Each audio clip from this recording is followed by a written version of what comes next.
அன்றிலிருந்து இன்று வரை தமிழ்நாட்டின் போராட்ட வரலாற்றில் பிரிக்க முடியாத அளவிற்கு உள்ள முக்கியமான ஒன்றுதான் மது ஒழிப்பு. 1920களில் தந்தை பெரியார் முன்னெடுத்த கள்ளுக்கடை மறியல்தான் மதுவிலக்கிற்கான தொடக்கம். ஓமந்தூர் ராமசாமியின் உழைப்பால் 1948இல் சென்னையில் பூரண மதுவிலக்கு அமலுக்கு வந்தது.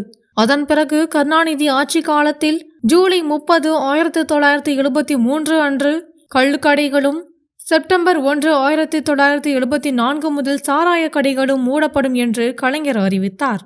அந்த அமலாக்கம் எம்ஜிஆர் ஆட்சி காலத்திலும் நீடித்தது. ஆனால் எதுவும் பயனளிக்கவில்லை. கள்ளச்சாராய சாவுகள் அதிகரித்தன. இந்த சூழலில் மதுவிலக்கை ரத்து செய்த எம்ஜிஆர் மே 1, 1981 அன்று மீண்டும் கள்ளுக்கடைகள், சாராய கடைகளை திறக்க உத்தரவிட்டார். கள்ளுக்கடைகளும் சாராய கடைகளும் ஏலம் விடப்பட்டன. சாராய உற்பத்தியில் தனியார் நிறுவனங்கள் பலர் இறங்கினர். தமிழகம் முழுவதும் மது வெள்ள புரண்ட சமயத்தில் 1983இல் டாஸ்மாக் நிறுவனத்தை தொடங்கினார். மது மொத்தமாக விற்பனை செய்யும் பணிகளை டாஸ்மாக் கையில் எடுத்தது. பின் எம்ஜிஆர் மறைவுக்கு பிறகு ஆட்சிக்கு வந்த கருணாநிதி 1989இல் மலிவு விலை மதுவை அறிமுகம் செய்தார். அதற்கு தமிழக பெண்கள் மத்தியில் பலத்த எதிர்ப்பு எழவே பின்னர் ஆட்சிக்கு வந்த ஜெயலலிதா அதனை ரத்து செய்தார். ஆனால் இதுவும் பலனளிக்கவில்லை. கள்ளச்சாராய சாவுகள் அதிகரித்தன. கொத்து கொத்தாக சாராய சாவுகள் விழுந்தன. இந்த சூழலில் ஜெயலலிதா அரசு 2003 முதல் டாஸ்மாக் வழியாக மதுவை நேரடியாக விற்பனை செய்ய தொடங்கியது. அரசே மதுவை விற்குமா என்று அரசியல் கட்சிகள், சமூக ஆர்வலர்களிடமிருந்து பலத்த எதிர்ப்பு கணைகள். பாமக, மதிமுக உள்ளிட்ட கட்சிகள் மதுவிலக்கை தங்கள் பிரதான கொள்கையாக முன்னெடுத்தன. 2015இல் மது ஒழிப்பு போராளி சசிபெருமாள் மறைவிற்கு பிறகு 2016 சட்டமன்ற தேர்தல் நெருங்கிய சமயம் அன்று மதுவிலக்கு கோரிக்கை மீண்டும் திமுகவால் வலுப்பெற்றது. இலங்கையில் இனப்படுகொலை நடந்தது போல் தினமும் தமிழகத்தில் சாராய படுகொலைகள் நடந்து வருகின்றன. சுதந்திர போராட்டத்திற்கு பிறகு மக்கள், மாணவர்கள், தாய்மார்கள் என அனைவரும் போராட வேண்டும். இது இரண்டாவது சுதந்திர போராட்டமாக மாறியுள்ளது என்றார் மறைந்த காந்தியவாதி சசிபெருமாள். ஆனால் எதுவும் பயனளிக்கவில்லை. இன்று தமிழ்நாட்டில் பல்லாயிரக்கணக்கான குடும்பங்களை சிதைத்துக் கொண்டிருக்கிறது மது பழக்கம்.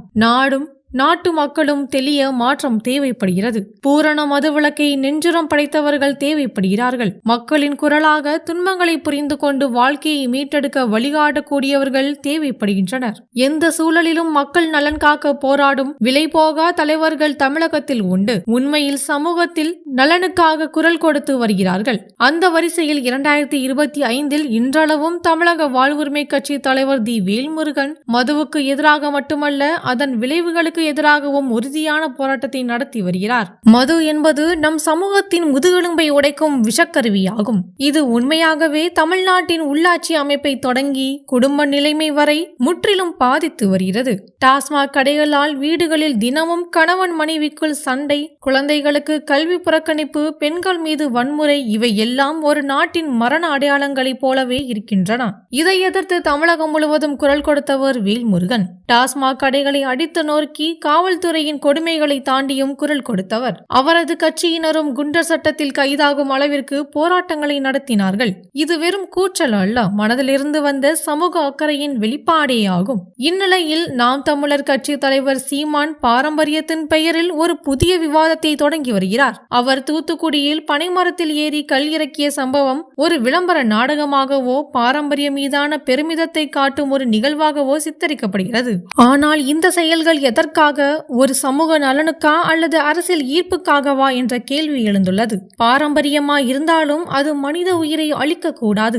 இயற்கையானது என்பதாலேயே கல் உண்ணலாமா என்ற கேள்விக்கு அவர் விடை தருகிறார். கஞ்சாவும் இயற்கையாகவே இருக்கிறது, அதையும் விற்கலாமா என்று தமிழக வாழ்வுரிமை கட்சி தலைவர் வேல்முருகன் கண்டனம் தெரிவித்தார். சீமான் செயலை விமர்சித்த விசிக திருமாவளவன், கல் என்ற சொல்லுக்கே போதை என்ற பொருள், திருவள்ளுவரை கல் உண்ணாமை என பதிவு செய்துள்ளார். அதற்கேற்ப எந்த வகையான போதைப் பொருளும் சமூகத்திற்கே தீங்கு விளைவிக்கும் என்பது ஏற்கக்கூடிய உண்மை. பாரம்பரியத்தின் பெயரில் கல் போதையை குடிமக்களுக்கு ஊக்குவிப்பது மனித வாழ்வை அழிக்கும் நோக்காகவே இருக்கிறது என்றார். இந்த விவாதத்தின் மையத்தில் உள்ள முக்கியமான கருத்து என்னவென்றால், ஒரு கலாச்சாரம், ஒரு பாரம்பரியம் அல்லது ஒரு அரசியல் நோக்கம் எதுவாக இருந்தாலும் அது மனித வாழ்விற்கு விஷம் ஊற்றும் வகையில் இருக்கக்கூடாது.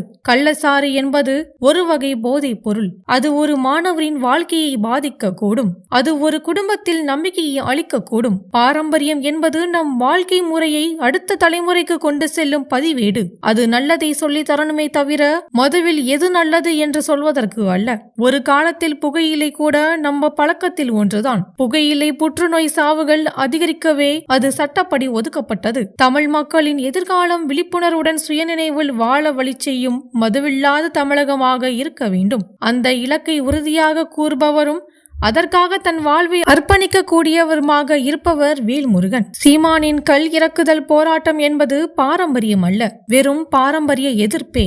திராவிட எதிர்ப்பே, தமிழ் தேசிய எதிர்ப்பே, ஒட்டுமொத்த தமிழக வளர்ச்சியை தடுக்கும் முயற்சியே. கள்ளுக்கடை மறியலை முன்னெடுத்த நாகம்மையார், கண்ணம்மாள் போன்ற மதுவிற்கு எதிராக பெண்கள் இன்றும் களம் காண தயங்க மாட்டார்கள் என்பதை மதுவிற்கு ஆதரவாக செயல்படுவோர் புரிந்து கொள்ள வேண்டும். ஒரு சொட்டு மது இல்லாத தமிழகம் என்று கூறும் வேல்முருகனின் இந்த குரல் இன்றைய அரசியல் சூழ்நிலையில் பூரண மதுவிலக்கிற்கான அறைகூவலாகவே எதிரொலிக்கிறது.